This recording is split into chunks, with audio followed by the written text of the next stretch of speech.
Estamos iniciando o programa Saúde em Dia. AVC, hipertensão.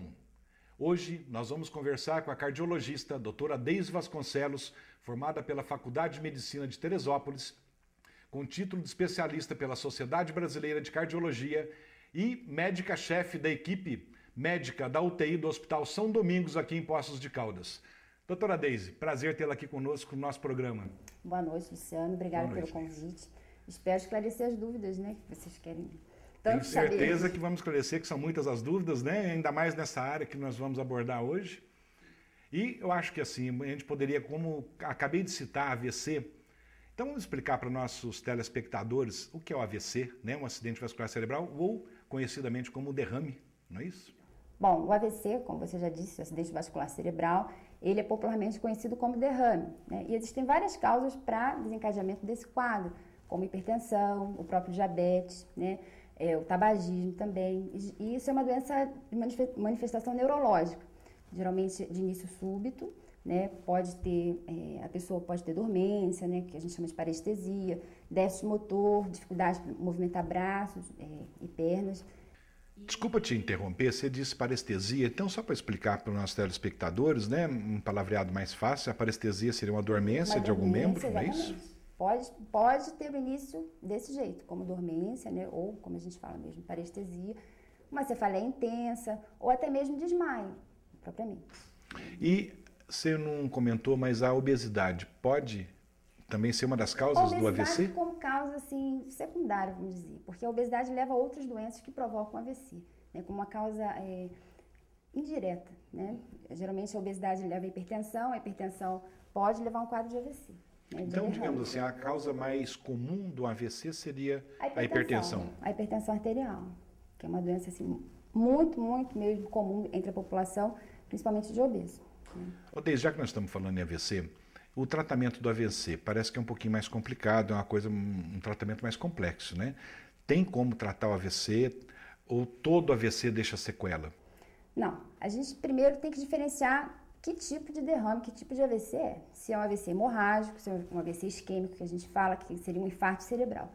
Às vezes, esse infarto não se conclui, aí seria o que a gente chama de uma isquemia transitória. A pessoa começa com um quadro mesmo de déficit motor, dificuldade, né, para andar, na fala e tudo, e esse quadro costuma regredir. Essa é uma isquemia transitória. A abordagem disso aí é diferente de um AVC hemorrágico. O tratamento é completamente diferente. Mas, algumas vezes, deixa sequelas, né, o próprio quadro. Algumas vezes, não. Aí vai depender da área afetada, né, é isso que eu ia te perguntar. A sequela depende, né, da extensão do quadro ou depende do paciente procurar o médico quanto mais cedo, quanto mais rápido? As duas coisas. Se o tratamento for iniciado assim, de imediato, a chance de recuperação é bem grande. Mas se, mesmo procurando de imediato, né, e essa área for uma área muito extensa, às vezes pode ficar mesmo com comprometimento, com sequelas mesmo físicas, né? Mas tem outros tratamentos coadjuvantes, a fisioterapia, tudo isso aí contribui para a melhora do paciente. A fisioterapia, né, ajuda bastante, né? Não só a fisioterapia, como os medicamentos, né? Medicamentos, o tratamento da causa básica, né, da hipertensão, da arritmia também, que pode levar a um quadro de AVC. Como hoje nós vamos conversar sobre vários assuntos, né? Vamos falar um pouquinho então sobre a arritmia cardíaca, Deise? Então, a arritmia cardíaca nada mais é que o distúrbio do ritmo do coração. Ou seja, a frequência cardíaca normal, uma pessoa normal, varia entre 60 e 90 batimentos por minuto. Se essa frequência cair abaixo de 40, a gente tem um ritmo que a gente chama de bradicardia, uma frequência mais baixa do que o normal. Mas isso pode ser comum em atleta, Luciano. Às vezes a gente pega um atleta bem condicionado e essa pessoa bate a 40 normalmente. Ou algumas doenças que levam a essa diminuição da frequência, alguns graus de bloqueio, né, que pode ser até indicação de marca-passo. E as frequências acima de 90 é o que a gente considera de taquicardia. Hoje em dia, existem assim, inúmeros tipos de taquiarritmia. Até são causas mesmo de morte súbita. É grave, então a gente tem sempre que investigar quando uma pessoa chega falando que tem palpitação, né, ou fica suando muito, com taquicardia. Primeira coisa, mandatório, é a investigação mesmo, porque tem risco mesmo de morte súbita. E nessa investigação, um dos aparelhos que poderia fazer diagnóstico seria o uso do Holter? O Holter é bem indicado. O que é o Holter? Nada mais é que um eletro de 24 horas. Né? Por exemplo, uma pessoa que chega ao seu consultório, assintomática no momento, mas que já tem uma história prévia, né, de palpitação, de desmaio, muitas das vezes a gente faz o eletro dá normal e a gente fica sem o diagnóstico. Então, um dos mecanismos que a gente tem, né, para lançar a mão de fazer um diagnóstico melhor é o Holter. Né? Que é esse aparelho que a pessoa fica 24 horas... Instala um aparelho, né, monitoriza o eletro durante 24 horas. A pessoa vai para casa, para o trabalho, normalmente, faz as suas atividades físicas normais, só não pode ficar em casa dormindo, porque senão o exame vai estar normal, vai ser difícil a gente fazer o diagnóstico. Mas é um método assim, que a gente utiliza muito hoje em dia na cardiologia. Um dos métodos, né, que a gente pode Porque utilizar. depende da hora, você pode pegar uma arritmia ou uma pressão alta, porque o Holter ele faz o quê? Ele é um eletro que vai rodando. Exatamente. E, inclusive a pressão ele chega a medir também? Não, monitoriza só a atividade elétrica do coração, né? O eletrocardiograma durante 24 horas do dia, né? E esse aparelho ele faz a leitura dessas ondas, né, da atividade elétrica do coração e depois ele é analisado com um computador, né, um software que a gente usa, e ali a gente tem todos os batimentos do coração durante aquele período, durante as 24 horas. Ô Deise, já me perguntaram, eletrocardiograma, ou seja, a abreviatura ECG e ecocardiograma. A gente sabe que tem diferença, mas vamos explicar só para os telespectadores, para tirar mais uma dúvida, eu acho que é importante. Então, Luciano, o eletro nada mais é um método, né, um dos recursos que a gente tem, como a gente já havia falado, de diagnóstico de doença cardíaca. Ele consiste na monitorização elétrica do coração. Já o eco é um método de ultrassom. A gente vai avaliar a anatomia do coração, avaliar a válvula, avaliar o fluxo de sangue por essas estruturas. Então o eco é um ultrassom do coração, diferente do eletrocardiograma, que vai fazer o traçado, né, naquela fitinha que todo mundo conhece. E a gente avalia coisas distintas, né? O eletro serve para avaliar arritmia, infarto, crescimento de coração, crescimento cavitário, e o eco já faz essas medidas, já é um exame mais, vamos dizer assim, mais... Inclusive dá para mostrar todas as cavidades cardíacas, né? E é um ultrassom e a gente está vendo aquela imagem ali e a gente consegue diagnosticar muitas coisas também. Um complementa o outro, vamos dizer assim. Muito bom. Deise, nós vamos fazer um breve intervalo, já voltamos com o programa Saúde em Dia. Voltamos com o programa Saúde em Dia. Hoje com a doutora Deise Vasconcelos, cardiologista, e não esquecendo que a doutora Deise também é delegada do CRM aqui em Poços de Caldas. Deise, vamos conversar um pouquinho sobre infarto? Vamos explicar então o que é um infarto. Então, Luciano, um infarto nada mais é que uma dor torácica. Seria obstrução de alguma coronária, de alguma artéria que a gente tem no coração, né? E se inicia geralmente com dor no peito, opressão. Pode ter relação ou não com o esforço físico. Geralmente essa dor pode se espalhar para os braços, pescoço, pode ser acompanhado de náusea, de vômito, né? E isso é um quadro grave que precisa de tratamento imediato. E lembrando nós telespectadores que nem sempre toda dor, ou no peito ou no pescoço, tomar cuidado que às vezes pode ser uma dor muscular, né? E sai todo mundo doido pensando que está infartando, né? Com certeza.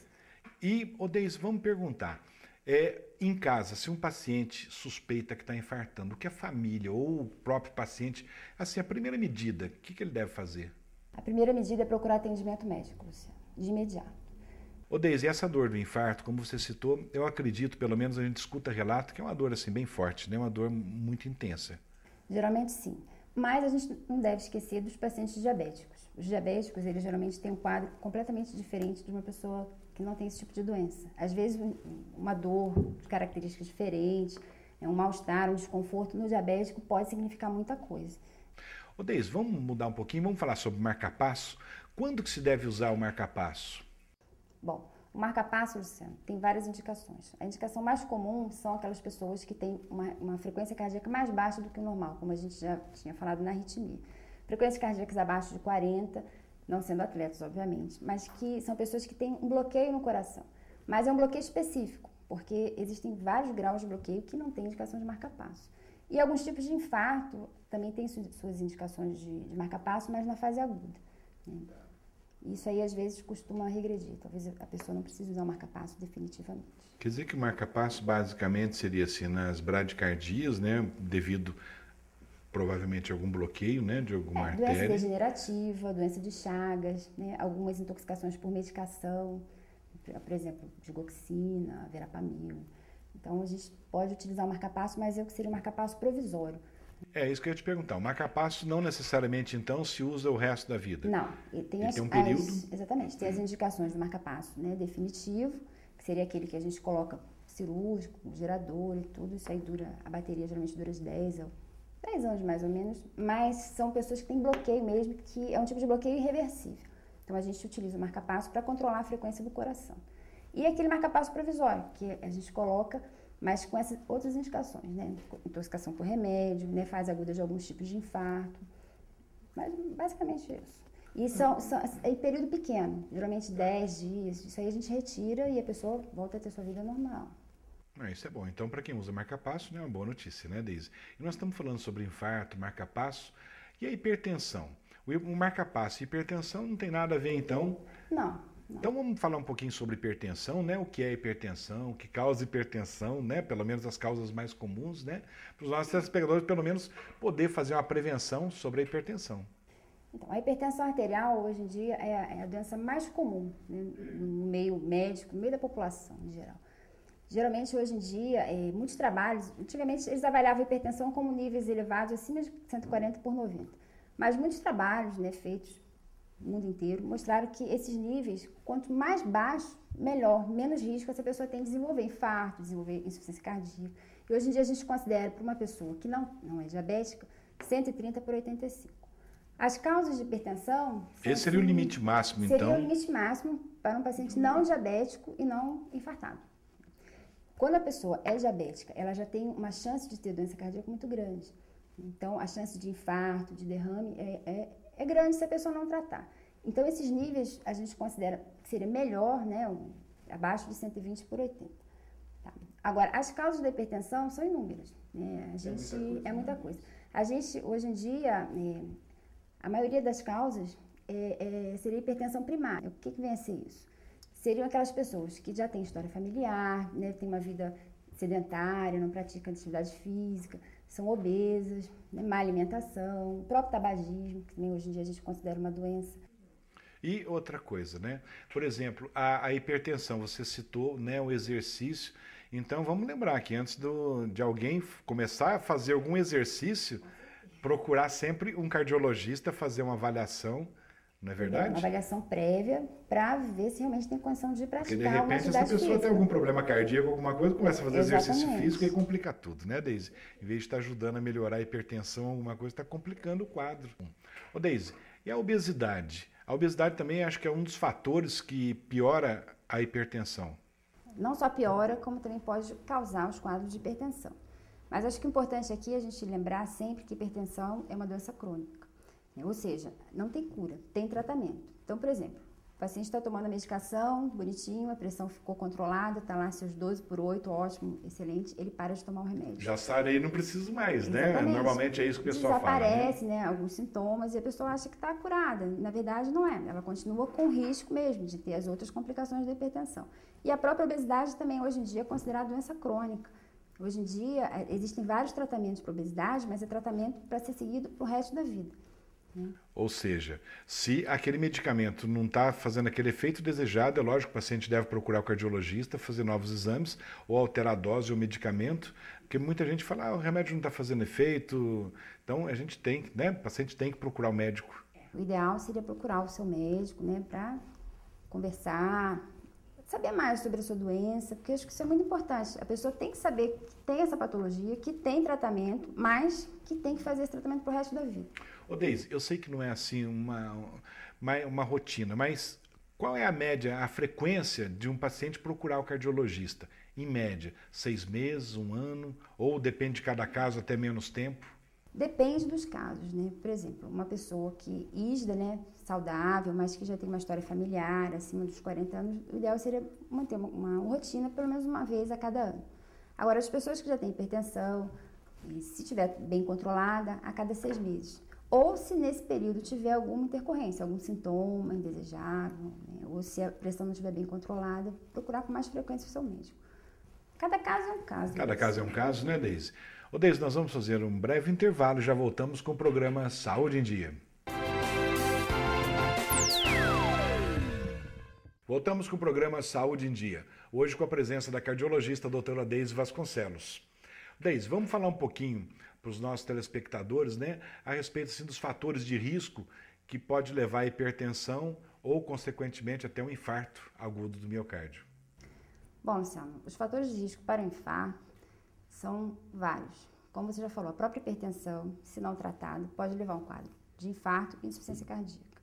O tabagismo, como a gente já havia dito, a a obesidade, a vida sedentária, já uma história familiar de doença cardíaca prévia, história de infarto, pai ou mãe já infartado com uma idade abaixo de 60 anos. O diabetes, que hoje em dia também é bastante visto no nosso meio. E a própria vida sedentária mesmo. Que a gente Você comentou, né? O paciente abaixo de 60 anos. A gente sempre ouve falar, um infarto em pessoa mais jovem, ele é pior? É mais perigoso do que uma pessoa mais idosa? Geralmente, as pessoas mais idosas, como você está falando, elas desenvolvem o que a gente chama de circulação colateral. Então, por exemplo, um jovem, quando infarta, ele tem as suas artérias desenvolvidas, mas ele não tem uma circulação colateral, uma circulação que se desenvolve, né, ao longo da nossa vida para suprir aquela área lesada, aquela área do infarto. Essa lesão já está ali no vaso, então dá tempo do nosso organismo se proteger. O que faz? Cria novos vasos, né? Ou seja, uma circulação colateral. Uma circulação, né? paralela, né? Que impede que aquela área ali, se por um acaso aquela artéria maior fechar, sofra um infarto. Por isso que o pessoal fala, né, que o infarto mais jovem é mais grave, é pior. Na prática, é pior mesmo. Ô Deise, e quando a pessoa infarta, deve deixar alguma lesão na musculatura cardíaca, alguma lesão no coração. Mas acho que nem sempre isso acontece. Acho que dependendo do tempo, né, de socorro, isso pode ser evitado. Conta pra gente isso. Quando a pessoa começa a desenvolver o quadro de dor, mas uma dor que tem essa suspeita de infarto, por isso que a gente sempre fala, tem que procurar atendimento médico com urgência. Diagnosticado o infarto, a gente tem vários tipos de tratamento. O tratamento principal seria fazer um cateterismo de emergência e ver qual artéria que está comprometida e fazer o que a gente chama de angioplastia. Ou seja, vai dilatar aquela artéria e aquela área ali, dependendo do tempo que ficou sem a circulação, se for um tempo muito curto, aquela área ali vai voltar praticamente ao normal. Agora, se por um acaso ela desenvolveu essa dor, teve esse infarto, e se passar muito tempo, 24 horas de dor, aquela área já não vai ter o mesmo benefício, né, que se fosse feita essa angioplastia ou o tratamento mais adequado nesse curto intervalo de tempo. Então, faz o que a gente chama de necrose. Por exemplo, o eletro dessa pessoa vai ter uma área inativa, né, vai ter uma alteração que faz com que a gente Ou seja, falta sangue naquela área, né? Falta sangue naquela área, exatamente. Falta sangue naquela área sofre, faz um sofrimento importante, faz uma isquemia que a gente fala, e que se não for tratada a tempo, leva à morte daquela região. Então faz essa área de necrose. Né? E aí é irreversível o quadro, né? Aí realmente não tem volta, isso. Né? Aí dependendo do grau de lesão, né, da extensão dessa área, né, que fica necrosada, você pode desenvolver o quadro de insuficiência cardíaca. Né? O coração começa a dilatar, a função do coração diminui. Então a pessoa começa a desenvolver outros sintomas, cansaço, por exemplo, aos esforços, né? Edema, né? Inchação nas pernas e por aí vai. Por isso que é importante o tratamento rápido, né, e adequado do infarto. Então, lembrando sempre os nossos telespectadores, né? O pessoal tem mania de deixar, vamos ver se passa, vamos ver se melhora. Então, certos casos não dá para esperar, é melhor correr e procurar sempre a ajuda de um cardiologista ou de um pronto-socorro mais próximo, pelo menos faz o diagnóstico. É preferível pecar por excesso do que por falta. Com certeza. Ô Deise, nós vamos fazer algumas perguntas, né, com a nossa repórter Érica Azevedo, algumas perguntas de alguns telespectadores. Eu gostaria que você, se possível, pudesse respondê-las. Vamos à primeira pergunta, gente? Infarto do miocárdio. Muita gente conhece, mas não sabe quais são os sintomas e como evitá-los. Por isso eu estou aqui para perguntar para elas o que elas querem saber sobre o assunto. Doutora Deise, eu gostaria de saber por que hoje um infarto em pessoas mais novas, a incidência é tão maior e se realmente é fatal. Nós falamos em pessoas mais jovens, mas não falamos que a frequência é maior, né, Deise? Bom, Marcos, não é que seja fatal. Pode acontecer. Hoje em dia, a idade é uma coisa muito questionada. A gente vê realmente jovens de 35, 36 anos, a gente já viu infartados. Mas, como a gente já havia dito, né, tem que procurar atendimento médico de urgência para ser diagnosticado, tratado adequadamente e recuperar dessa área aí, né, que a gente já tinha falado. Para evitar essa lesão que seja permanente, né? Exatamente. As complicações. Vamos a mais uma pergunta? Doutora Deise, eu tenho 46 anos de idade e gostaria de saber o que eu devo fazer para a prevenção do infarto. Bom, a prevenção do infarto, primeiro, se é hipertenso, tratar a hipertensão, se é obeso, tratar a obesidade, mudança do estilo de vida, que isso é muito importante, atividade física, né, já com orientação médica adequada, parar de fumar, tratar o diabetes enfim. E eu acredito também que um dos fatores que acaba ajudando a desencadear o infarto também, hoje no dia a dia, esse corre-corre, seria o estresse, né? Eu acredito que isso aí também é um dos fatores que contribui muito para o infarto, né, não, Deise? Bastante. O estresse e o que a gente deveria falar aqui também, o colesterol elevado. As dietas hoje em dia, o próprio metabolismo, né, de algumas pessoas, elas apresentam colesterol muito alto, então isso também precisa ser tratado. E nem sempre a pessoa que tem um colesterol alterado, elevado, tem algum sinal, algum sintoma, não é verdade? Então é importante que essa pessoa, né, todos, né, procurem o médico, façam os exames de rotina e, lógico, como você disse, né, o colesterol, triglicéridos, enfim, essa gama de exames, né, que são de rotina. Vamos a mais uma pergunta? Doutora Deise, como sei se tenho hipertensão arterial? Bom, a primeira coisa é a medida da pressão. Você deve procurar o posto médico, o serviço médico, de uma maneira geral, e verificar a sua pressão. Agora, muitas das vezes o que acontece? A pessoa vai ao médico e tem o que a gente chama de síndrome do jaleco branco. A pressão vai estar super elevada, mas ela não é hipertensa, ou seja, ela tem pavor do médico. Nesses casos... E só de chegar no consultório médico a pressão sobe, né, Deise? Já sobe, e aí a pessoa, às vezes, tem um diagnóstico errado de hipertensão. Então, muitas vezes, pode acontecer isso. E aí a gente tem outros recursos para fazer o diagnóstico também, como o MAPA, né, que é a monitorização ambulatorial da pressão, que é, a gente coloca o aparelho e esse aparelho verifica a pressão durante as 24 horas do dia. Então, funcionaria esse mapa mais ou menos como o Holter. Exatamente. Né? Ele ficaria no corpo da pessoa durante também 24 horas. Isso, também. E ali a gente calcula as médias, dependendo desse resultado, a gente avalia se a pessoa realmente é hipertensa ou não. Ou se tem o jaleco branco. Ou se tem o jaleco branco, né, Deise? A primeira coisa é verificar a pressão. Procurar um serviço Porque às vezes a médico. pessoa tem a pressão alta e às vezes não tem sinal, não tem sintoma, né? A pessoa não sente nada. Então, por isso que é importante a pessoa procurar, né? Todos devem procurar o médico regularmente, fazer como rotina mesmo, como prevenção. É uma doença ingrata, né, Luciano? Porque, como você está falando, geralmente não tem sintoma. Muitas das vezes as pessoas descobrem que são hipertensas com derrame, né, com AVC ou com Quando próprio acontece infarto. alguma Exatamente, coisa, quando né? acontece algum evento. Ou seja, muita gente fala, eu não sinto nada, por que eu vou no médico? Né? Vamos ver se tem mais alguma pergunta? Doutora Deise, eu gostaria de saber se pressão alta tem cura? Doutor Luciano, por hoje é só. Um abraço e até semana que vem. Se Deus quiser. Vamos lá. Bom, Adelma, infelizmente a hipertensão não tem cura. Como a gente já havia falado, é uma doença crônica. Tem tratamento, e o tratamento tem que ser seguido ao pé da letra, com medicação, mudança no estilo de vida, ou seja, diminuir peso, parar o cigarro, tomar a medicação corretamente, procuração médica com regularidade. Isso aí tem que ser feito pro resto da vida. O tratamento correto. Agora, a cura, infelizmente, a gente ainda não... E sempre lembrar, né, a pessoa, não estou sentindo nada, então vou parar o medicamento ou não vou procurar o médico. Isso é errado, né, Deise? Isso é erradíssimo. E a hipertensão, ela é uma doença que não dá sintomas. Então, muitas vezes as pessoas pensam que estão ótimas, excelentes, porque estão tomando seus remédios e suspendem a medicação por conta disso. Mas a pressão vai voltar a subir e o risco dela desenvolver algum evento, alguma doença cardíaca, continua grande. Então, por isso que a gente tem que tratar, tem que seguir a orientação médica ao pé da letra. Ô, Deise, você podia falar alguma coisa sobre fibrilação atrial? Fibrilação atrial, Luciano, nada mais é que uma alteração do ritmo do coração. Ou seja, o nosso átrio, ele contrai de uma maneira organizada. Na fibrilação, a gente perde essa contração atrial. Então, o ritmo fica completamente bagunçado, fica anárquico. E, às vezes, pode atingir uma frequência muito alta. Isso dá muito sintoma. Ou seja, ao invés do coração bombar, ficar contraindo, ou seja, em vez do coração bater, ele fica só movimentando. Ele não contrai totalmente. É um movimento, assim, um movimento anárquico, né? E não tem uma contração rápida, né, e efetiva do átrio. Então, isso aí muitas vezes provoca sintoma e é uma das causas também de derrame, se não for tratado. Deise, infelizmente chegamos ao final de uma Saúde em Dia. Quero agradecer a sua presença. Tenho certeza que nossos telespectadores aproveitaram muito, não a entrevista, mas essa verdadeira aula, né, que você nos deu, tivemos a oportunidade de ouvir.